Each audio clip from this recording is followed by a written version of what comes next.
Hi everyone, it's Joy Barfoot. I am in the United Church Cemetery on the top of Greenspond Island. It's Saturday, July 29th. The weather is glorious. It's so beautiful here today. For anyone not here, I wish you could be here. I'm just taking a quick look around the cemetery with my dog Bailey and my husband Peter, who's on the camera, who followed along today. We're going to take a quick look around to see what kind of work or how much work needs to be done in the cemetery.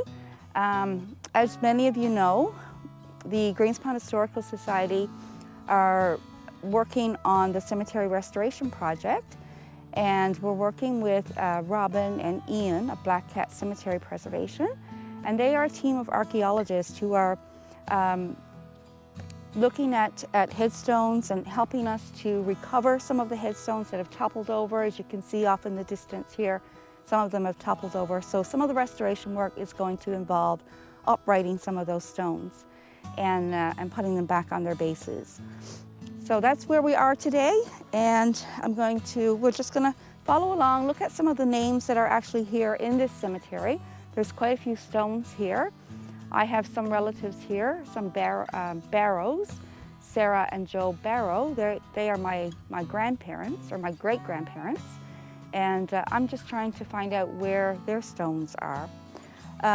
So we're just gonna take a look around and see who we can see. All right, so here we are, we're on the main path. As you can see, the grass is a little bit tall in the cemetery, and the main path coming through is in pretty good shape, but the rest of it, well, I'm going to have to be trudging through some deep grass, I think, to see some of the family names. But I did want to share with you some of the names that you'll find here in this cemetery.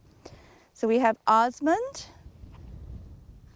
and we have Burton right here, Rebecca and Edward Coward. They're fairly new.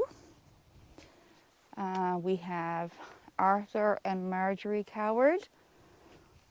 And there's one way in there behind the fireweed there. I can't get in there to see the name, but that's a pretty old stone. And that's a good example of stones that are toppled. We've got some stones here. This one is a child. Thomas Martin. I don't know the last name though. Can't see the last name. I think it's Bury. Like Bury, yeah, Bury. October 24th, 1923 to July 23rd, 1926. Thomas Martin. And there's a little lamb on the top there. Yep, so that's Bury's. Examples of ones that could be fixed. This one here.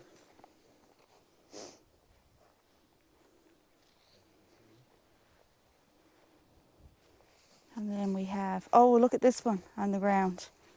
Look at this one. Domini. Domini, now there's a different name. Yeah. Who was drowned January 6, 1921. 42 and a half years old. Yeah. So Domini. that's one. Names I've never heard before. That's one that's toppled. Domini. And woodland. There's a lot of woodlands in this cemetery. There's whites over there. This likely could be, I don't know if this is Linda White's relatives.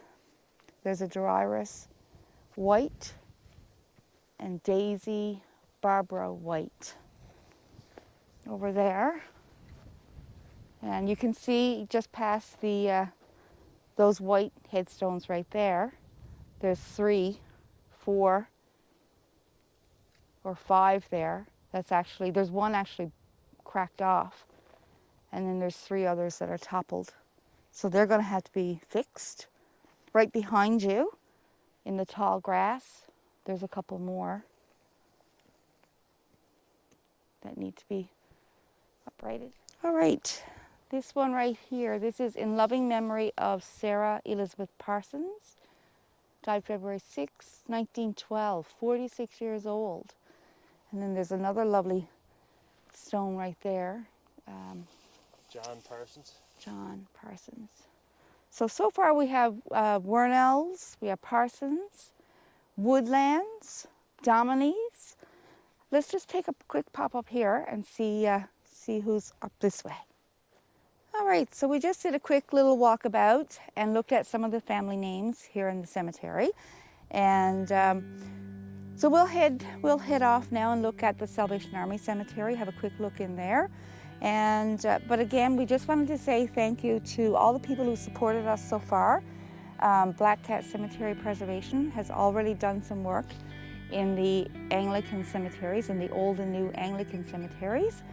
And now we're moving on to the United Cemetery. And as you can see from some of the posts, from some of the video clips, there's a number of stones that need to be fixed here and a lot of work that needs to get done.